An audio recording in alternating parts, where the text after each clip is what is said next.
Let's talk now a little college football, ladies and gentlemen. Welcome him to the show, John Canzano from the great johncanzano.com website. It's all brought to you by Zeke's Pizza, best selection of pizzas, local Northwest craft beers. You can follow John on Twitter, John Canzano BFT. Read all of his fabulous work at johncanzano.com. Listen to the radio show, The Bald-Faced Truth in Portland, 750 The Game. He does a podcast with John Wilner, Canzano Wilner, where you can, of course, find it anywhere where you find your podcast. Hey, I want to start there with that latest podcast with you and Wilner. Oh, I can't hear you. Hold on. Unmute your mic. Now. There you go. How about now? Yeah, I got you now, sir. I thought that your production staff would have my mic. Well, I mean, come on. Hey, producer, you son of a bitch. Turn his mic on. Fire that guy. Hey, start with the podcast you and Wilner did, and you went after Wilner, joking, about his decision not to put Oregon number 1. Well, I kind of agree with him. Well, look, here's the thing. I think the episode is more about like why we do polls, right? Yeah. Why do we do polls to begin with? Why does the AP have a preseason poll? It makes no sense. In fact, I think it's destructive in some ways. It's harmful to the ecosystem when the AP voters prior to the season tell everybody which teams are the best teams. We haven't seen them play. We know that those rankings are wrong every year. But what happens? Some of the TV matchups, some of the early thinking in the preseason gets sort of predicated on or framed by that AP poll that comes out in the summertime. And I can't help but think that the College Football Playoff Selection Committee that's going to make their first rankings public next Tuesday, I can't help but think that they are impacted by that poll. So why do we do a poll? What does it mean? And is it okay if somebody sees it differently? I happen to think it's okay that Wilner sees the Ducks as the number 2 team and 61 other voters of the 62 of them see it that Oregon's the number 1 team. That's okay. What I don't like is groupthink. And I don't like when I have a Heisman vote, Wilner has a Heisman vote. I don't like that ESPN and Fox tell us every week who the Heisman finalists should be in their eyes, because I don't want that in my head when I go to make a decision. I think it's okay not to have this cohesive, congruent, everybody agree that these are the top teams. That's why you do a poll. It's okay if Wilner sees it a little bit different. Yeah, and when he laid it all out, it made perfect sense to me. It really did. I mean, yes, they have the one loss, but their one loss is on the road to Alabama. And to back up John's point, I mean, they did dismantle Clemson early in the season. Clemson now is playing better football. They went into Texas, and I mean, they throttled Texas. Yeah. I mean, throttled them. And for Oregon, I mean, listen, what does Oregon have on the resume right now? You pointed out, what's their best road win right now? Yeah, their best road win is probably Oregon State. They got on a bus and went 40 miles and beat Oregon State, or maybe UCLA, or, you know, Oregon's got wins over Ohio State and Illinois, of course, but let's see where these teams end up ranked at the end of the year. Let's see how good they are. I probably would put Oregon number 1 just because I think they have the the biggest win over Ohio State. They didn't get beat by a team that got beat by Vanderbilt. You know, I would probably justify Oregon as the number 1 pick, but it's not like he put Oregon 18th. Like, I had a couple of Duck fans. I had one guy reach out to me and said, you know, can you ask Wilner why his ranking is dramatically different than everybody else's? And I was like, hey, he has him 2nd. Like, he didn't put him like down the poll. He has Georgia 1, Oregon 2. That's why it's a poll. That's why the Heisman voters should not be blistered on social media if they see it a little different. Right. That's why we vote. You know, I have a vote in the Baseball Hall of Fame. Even the Baseball Hall of Fame, the fans get all mad because you're allowed to vote for up to 10 people on your ballot. And there are some years I look at the ballot, Puck, and I'm going, I only see 6 that I think are worthy of being in the Hall of Fame. It's not the Hall of Really Good. So I vote for 6. I put my ballot out there, and I have people going, don't you know how you need to finish the ballot? Why would you leave it incomplete? Why wouldn't you pick 10 people? And I'm like, because I don't see 10 people on the ballot who belong in the Hall of Fame. Like, this is why we vote. If we're going to vote, I think we have to be okay with people seeing things differently. If I don't know if you can reveal it or not, who do you think should be the winner now? Like, right now, as we stand, Heisman? Now. Yeah. Right now, Heisman, Ashton Genty, Boise State. I agree. He's the most valuable player. He's the best player. Yeah. I think if you put him on Boise State, they are a potential playoff team. You put him on Washington State, they're undefeated. You know, if you took them and flipped them on that, flip the script on that game. I think if you put him on Georgia or Alabama or Oregon, he's a Heisman candidate. Look, Travis Hunter, what he's doing is remarkable. Both sides of the ball. Reminds me a little bit of Holy Cross and Gordon Lockbaum. People forget that guy. Gordy Lockbaum was playing both ways for Holy Cross back in the day. Great call. But you know, you look at Colorado and I go, okay, you know, that's a team that's having a nice season. They don't have a quality win. They're not going to end up as a playoff team, I don't think. And by the way, I could make a case for Shedeur Sanders as being the MVP of that team. I think you take Travis Hunter off Colorado, that they're not as good. But if you take Shedeur Sanders out of there, they're not a bowl team. Well, and you know what highlights that? And, you know, I've had mixed feelings about Shedeur Sanders. I mean, I don't like the antics and the things that he does. But what I became a real fan of his is I stayed up and watched that Kansas State game. Yeah. Okay. That kid is an absolute warrior. Like, he is getting hammered left and right. He has lost his 3 best wide receivers, including Hunter, in that game. And he almost pulled off an upset against Kansas State and almost won that game. Yeah. So I agree with you. I think it's the most valuable player on that team. As great as Hunter is, and it's awesome to see what he does, I mean, the best player on that team is Shedeur Sanders. Yeah. And look, and Travis Hunter's on my ballot. I'm not leaving him off. Right. You know, you get to pick 3. But you know, there's some other players that are out there, and you know, a guy at Washington State, John Mateer, should be mentioned more. He's probably not a finalist unless Washington State ends up in the playoff. Then you have to look at him. But this award, if we're being real, goes to a player on a team that is likely going to make the playoff, that has 3 or fewer losses in most years. It plays in the Big Ten or the SEC and plays quarterback or a skill position. Like that's what this award goes to. Like, you could probably drill down if we wanted to and find that the best player in the country is probably a defensive tackle or an offensive tackle nobody's talking about. But for the purposes of this conversation, for me right now, it's Ashton Jeanty, maybe Travis Hunter right after him, and then maybe a Dylan Gabriel third on my ballot. If I had to pick it today, I don't think that's where we're going to end up, though, because there's so much runway in front of this season. Yeah, it's interesting. Like, I haven't watched, I've seen highlights, but I haven't seen like Abdul Carter at Penn State play. Yeah. And he's going to be a top 3, top 5 pick in the NFL draft. Who's to say that he's not the best player in the country, right? And they're undefeated. Yeah. I just love how people get so mad. Like, the LSU fans were so mad at me that I had Michael Penix first on my ballot, and I had Jaden Daniels second. Like, you know, and I had Bo Nix third. And the LSU fans were just livid, like tweeting at me. Oh, how can you be in look, I said, Jaden Daniels, I didn't think he would start at Washington. I thought if it came down between Michael Penix and Jaden Daniels, I thought Penix was going to be the starter. That's my vote. It's my opinion. That's why I have a vote. Not everybody needs to see it the same way. We don't need to have this group think where we all sort of agree on everything. And that's why it's a vote. It's a poll. What did you, I agree with you. And I mean, I think I love a good preseason poll. I do. I think that just goes back. Yeah. And I think I hold on to it because when I was a kid, you know, one of my favorite weeks ever, as a kid was coming home from school and going in the mailbox to see Sports Illustrated's preseason top 25 poll. Yeah. I love that. And so I think it makes me, when those come out, I think about, you know, when I was 10, 11, and 12, and how excited I would think get. About but it does. But to your point, John, it shapes how people think 100%, because you get these teams that are overvalued and over, you know, in these polls.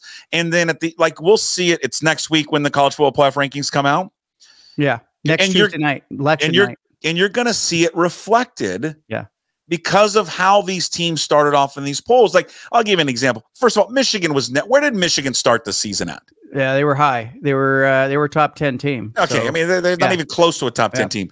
Illinois. Yeah. I mean, I watched that game. There is no fucking way that team is the 20th best team in the country. It's unbelievable. And the fact they dropped 4 spots 4 spots to 24. I mean, come on, man. There's such a, and where you really see it is where you see the teams like Boise State, UNLV.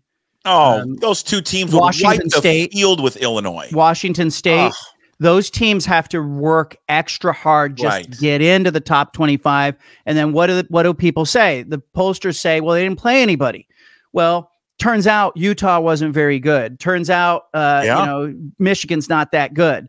So you start to get a reframing, a recalibration that happens midseason, and it's not fair to some of these teams that are trying to punch their way into the top 25. And we're looking at all these Big 12 teams that, you know, ended up not being very good, that are out of, you know, you just flip the standings around. Turns out BYU's okay and Utah's not. Like, but it shapes television. ESPN and Fox use those preseason polls to shape their matchups for the early part of the game and sell it to the country as this is hey, these are 2 good teams. And so it takes a while, particularly for teams that are not in that top 25, to kind of show everybody, hey, we're more than worthy of being in there, while all these teams that got ranked in the top 25 to start the season get this phony benefit of the doubt until they really faceplant and prove they don't belong. I mean, I'm looking at right now the AP preseason top 25. Okay. I mean, they had Georgia 1. Okay. Yes. They had Ohio State 2. They had Oregon 3, Texas 4, Alabama 5. But I mean, here they had Michigan 9th. Yeah. You know, Michigan, they had Florida State 10th. Yeah. Bad. Utah 12th. They ended up bad. Their offense is terrible. Oklahoma 16th. Yep. You know, look at the Kansas State thing. I mean, it's like, you know, turns out Arizona State's pretty good. Turns out that Utah's not. BYU's great. You know, where's Indiana? You know, where was Indiana in the preseason top 25? So look, they didn't even get votes. They didn't even get a vote. So here's the thing. Like, I get why they do it. I understand how it impacts TV, but come Tuesday night, when these rankings, this first set of rankings come out, there will be a halo effect to that preseason top 25 that you can track, that you can see, like, this impacted thinking. And we won't know until 2 or 3 more weeks. Is Ohio State good or not? We don't know. Like, we're getting some markers that, you know, certainly indicate that maybe they're not a top 4 team or top 5 team. So if they're not good, what, you know, does that mean Oregon shouldn't be number 1? Like, we don't know any of this yet, but it certainly is going to impact the thinking come Tuesday. And I think it's going to be why it's going to be difficult for, like, a Washington State even at 11-1, right, to find themselves on a bubble. But if they had started the season as, you know, number 15 and Boise State was number 18, then it's a very different matchup when they play each other. How of the 12 teams, when that comes out next week, of those 12 teams, how many of the 12 do you think reside from the SEC and the Big Ten? I think there will be, about half, more than half. I think it'll be 7 teams, maybe 6 or 7 of the top 12 are going to be in those 2 conferences. So I think it's not going to be right. We don't know yet. I need to see Oregon play Michigan. I need to see, or this is going to be Oregon's biggest road test of the season. You're going to see Ohio State play Penn State. Great. Let's settle that. Indiana's going to play these teams. Let's settle this, because I think we need to figure out who's good and who's not. And certainly that committee's in a bad position, because, you know, some of these conferences with 16 or 18 teams, they're not playing each other. And so you don't even have a head-to-head matchup. So it's just guesswork. You know, when this is all over, right, when this finally flames out, this whole media project, I'm going to start the Puckett crisis firm. And I would have, in my first client, I'd love to reach out to James Franklin and to Penn State, and to be like, hey, I can tell you and show you how to execute this. It's real simple.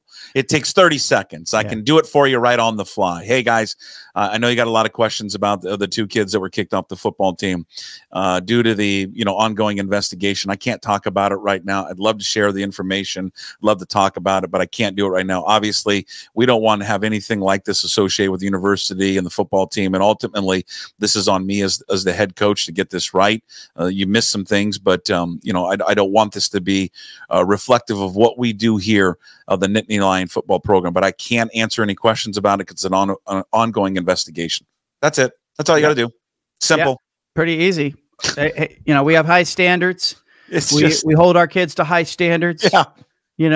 Just it's not. And people, I think, I hate when I watch movies, Puck, or TV shows, and they show the media asking questions. And I always go, that's not how it is. That's not how that conversation goes. It's like any job that is shown on TV. It's an oversimplification.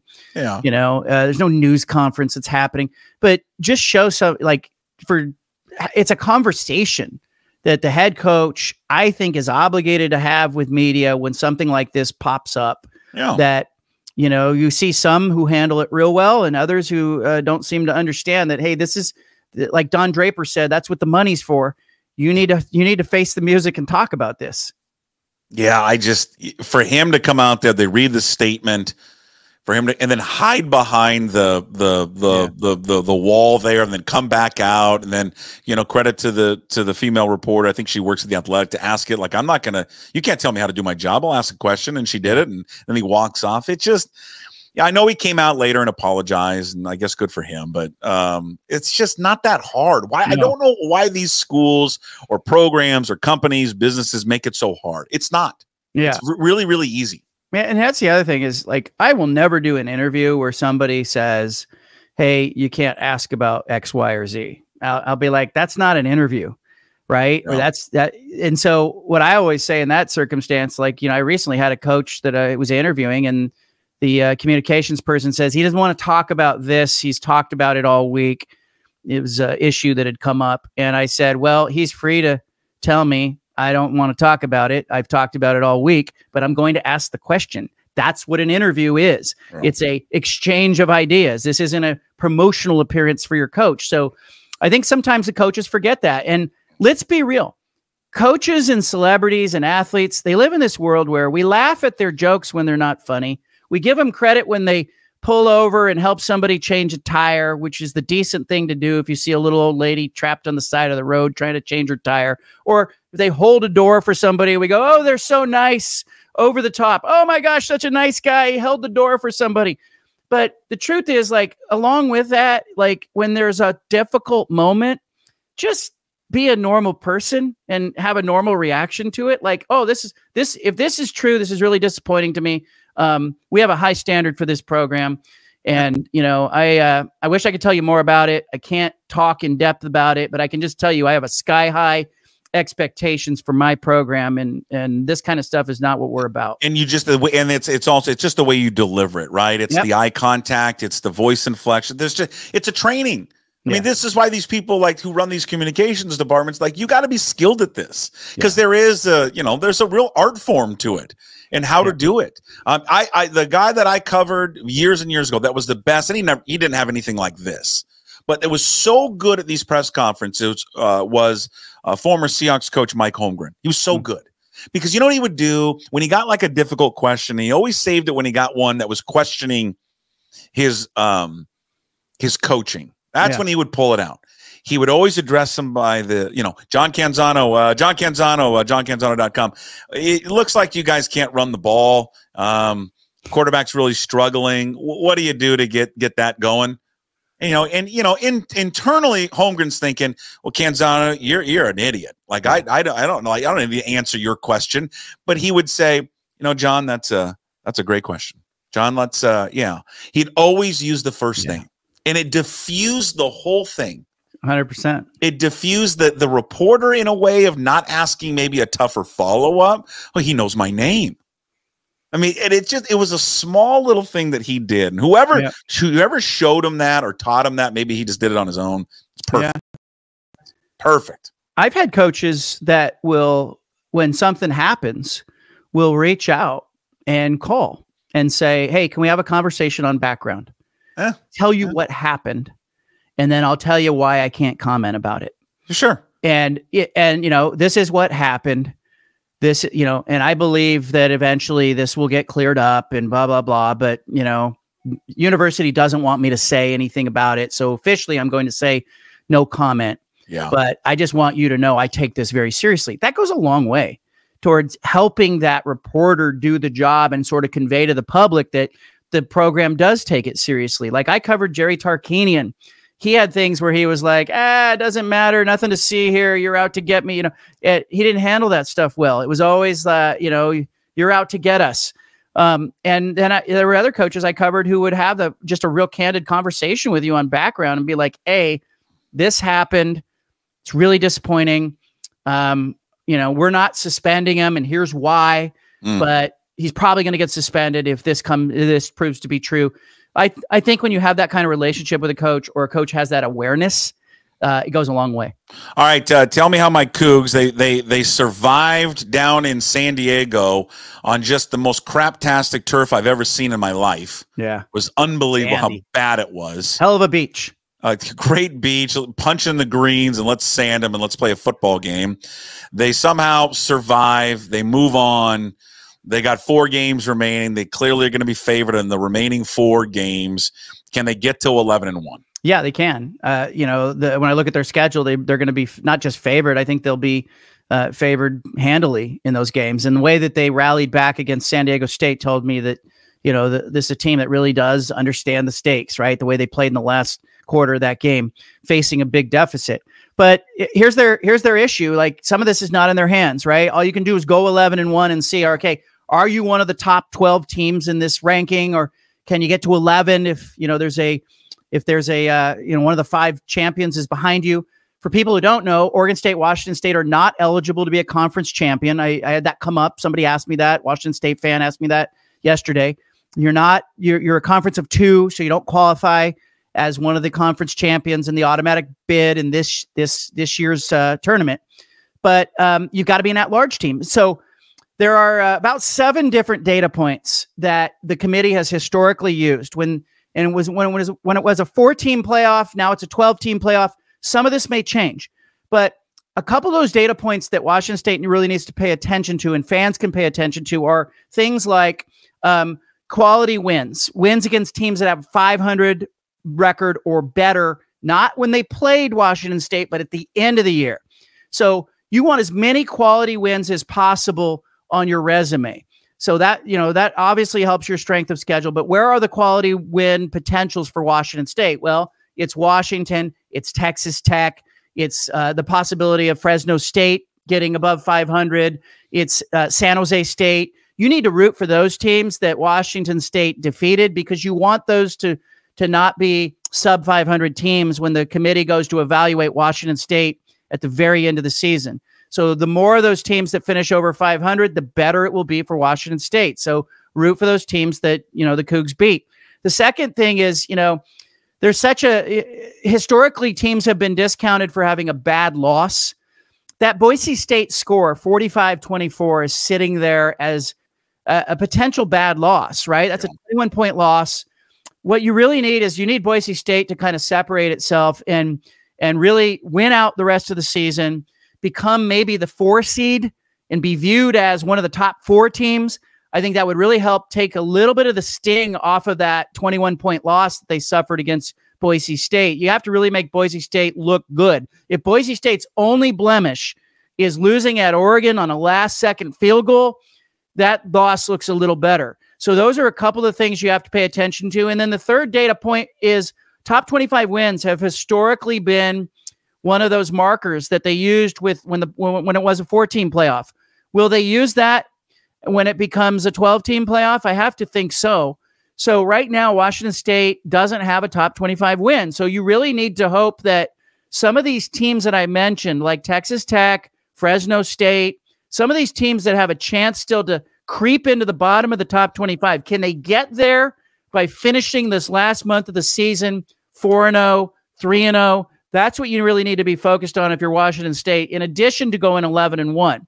Now, Puck, if they go 11-1 and they don't make the playoff, there's still a really good chance they're going to the Alamo Bowl. Alamo Bowl has the first pick among the Pac-12 bowls, the 6 bowl games. Holiday Bowl is second. Vegas Bowl is third. And I'm told that the way that they'll select those bowl games is, that when the Alamo Bowl gets to draft among all of the legacy Pac-12 teams that are eligible to be drafted, meaning anybody goes to the playoffs off the board, and you have to be, 6 wins or better. And so when the Alamo Bowl goes to draft, if Washington State is at 11-1, the Alamo Bowl has a choice of taking 11-1 Washington State, or they can take a team that has 1 fewer loss. So they can't go down and take a 9-win team or an 8-win team or a 7-win team. Alamo Bowl would probably, let's just hypothetically say Colorado ends up at 10-2, doesn't make the playoff. They're at 10-2. Washington's 11-1. I got to think the Alamo Bowl is probably going to take Colorado. For sure. So if you're a Washington State fan, root for the playoff, sure, but then keep those bowl games in the back of your mind, because it's probably an Alamo or Holiday in that scenario. And it really would depend. Are they at 11-1? Is there anybody at 10-2 that could be taken here? If not, they're going to the Alamo Bowl. I would want, in that scenario that you just laid out, I asked the question just because I wanted to. I don't think they're going to make it. I don't really think they have a chance at all. I mean, yes, is there a sliver of a chance? Of course. What's the percentage? What percentage do you think right now, if you have to put it on percentage on it? 2%. I think it's higher than that. It's just too much. They haven't, I'll be honest. Other than, Washington, and really haven't beaten anyone. They haven't, to not have a top 25 victory. And again, I bleed crimson. They're 7-1. A large part of the reason they're 7-1 is because of the schedule they've played. Yeah, true. And I think they're a good football team. I really, really do. Had they played, a tougher Pac-12 schedule, after 8 games, I probably would see them at 5-3. I'm going to say they're 15% chance to get in.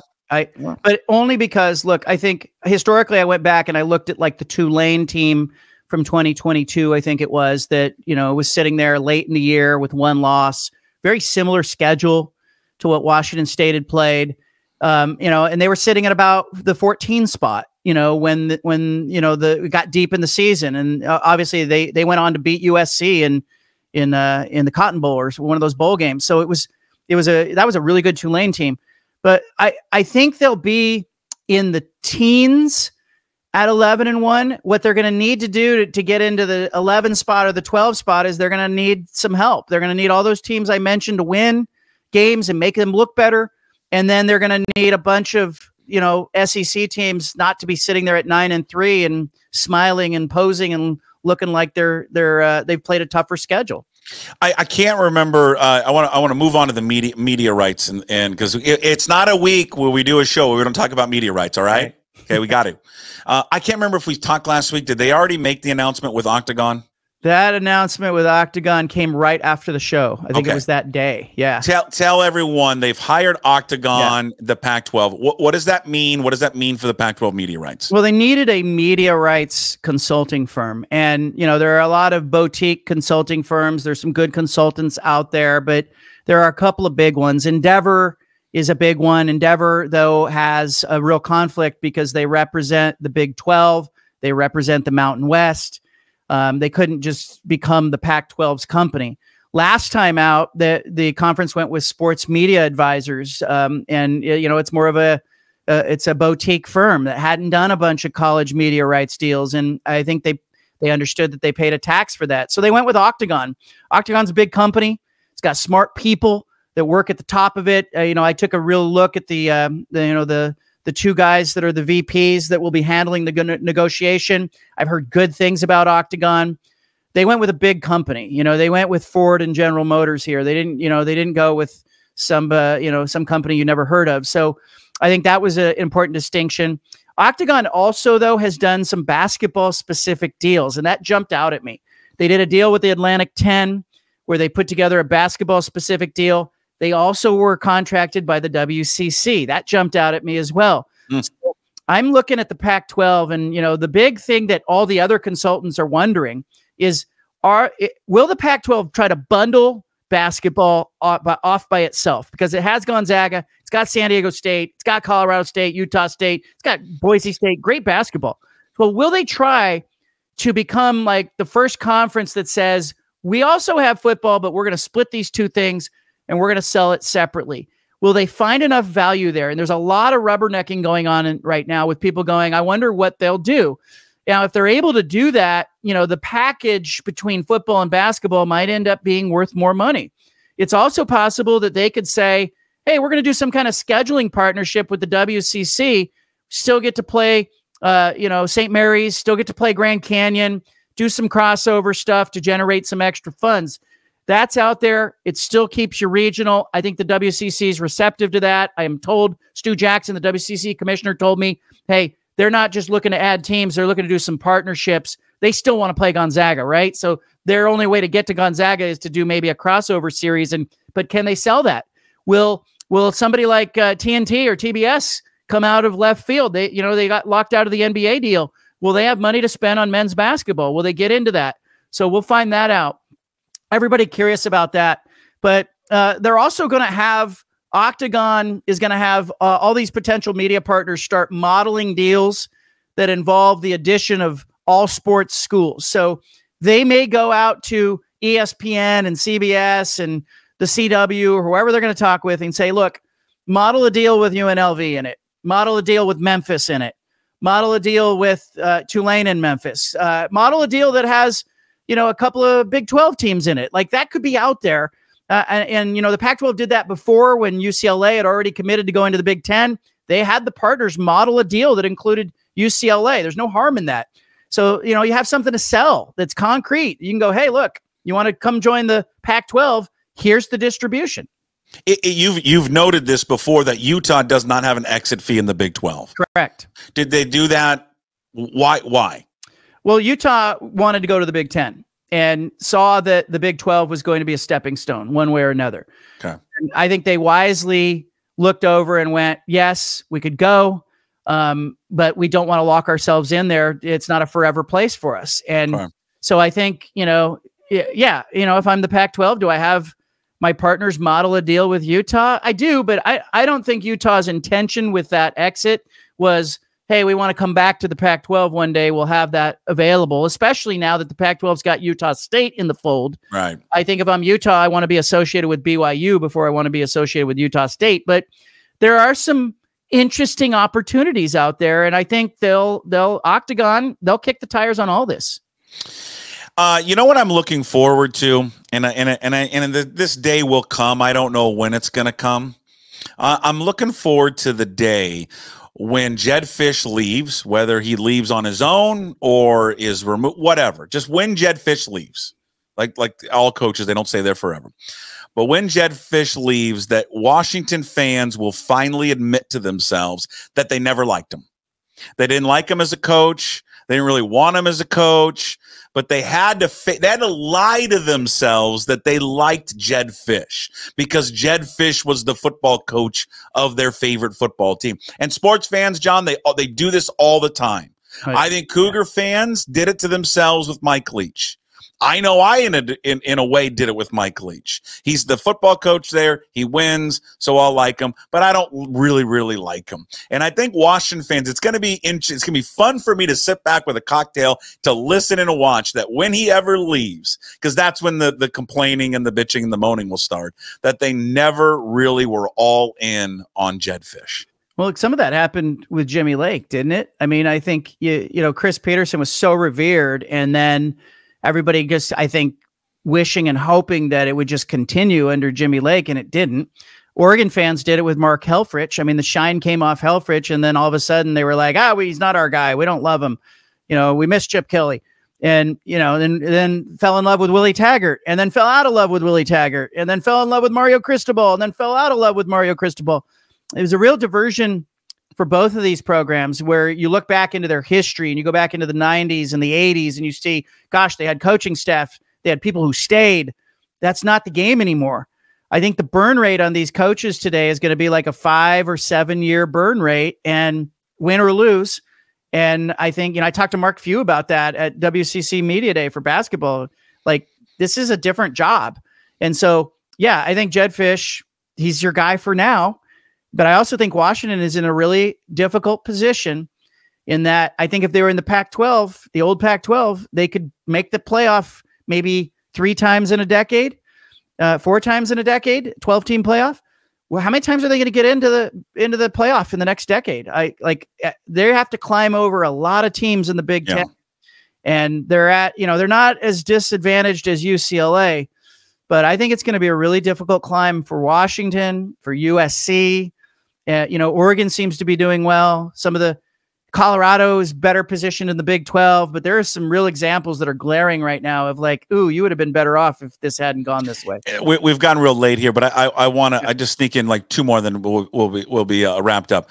Why doesn't let's say they lose this week, and I think I would do it now. I mean, they've got nothing left to play for. Does Washington? They don't. I mean, they're 4-4. They can go to a meaningless bowl game and get the extra practices and all that. If you say you come out this week, which I don't understand why you'd give this quote anyways, because now you're throwing it out there that he's the future and ready to take this team over at some point. But right now, Will Rogers gives us the best chance to win. Just do it now. Yeah.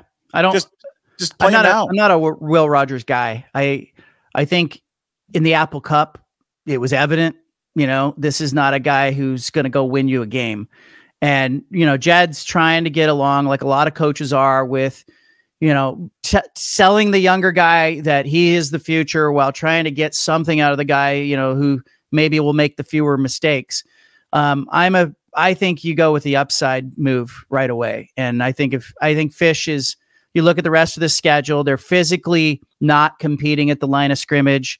I thought it was embarrassing how they got pushed around by Indiana and Iowa, after the bye week. I thought, gosh, they're going to come back. They just, I didn't see it. And so I think they've got problems up front.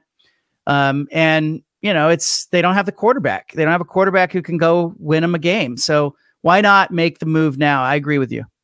And then real quick, if Lincoln Riley's close practices this week, is closing ranks, whatever, if she does make a move, this is probably a 1 in a million shot.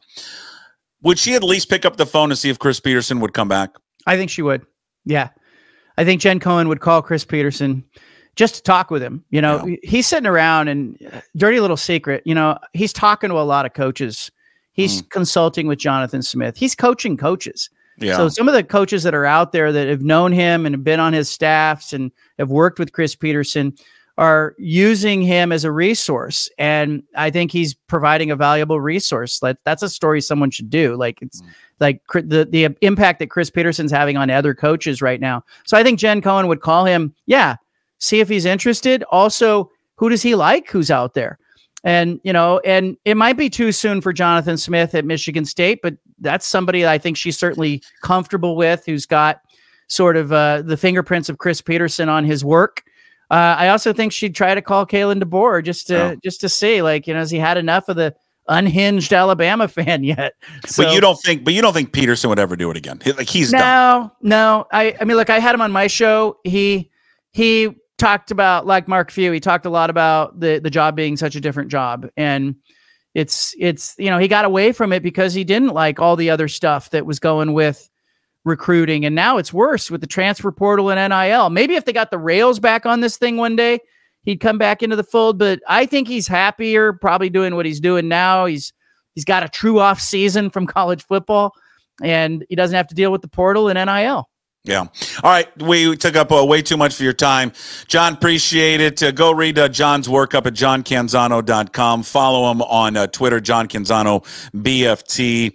Listen to the radio show, The Bald-Faced Truth in Portland, 750 The Game. His podcast with John Wilner, Canzano and Wilner. You can find that wherever you find your podcast. It's brought to you by Zeke's Pizza every single Tuesday at 10:45. Thanks, John. Thanks, Puck. I'll see you. Yeah, there he is, John Canzano, again from johncanzano.com. In case you missed it, it'll be available up on YouTube. You can listen to it back on Apple and Spotify, wherever you find your podcast, and, of course, up at pucksports.com.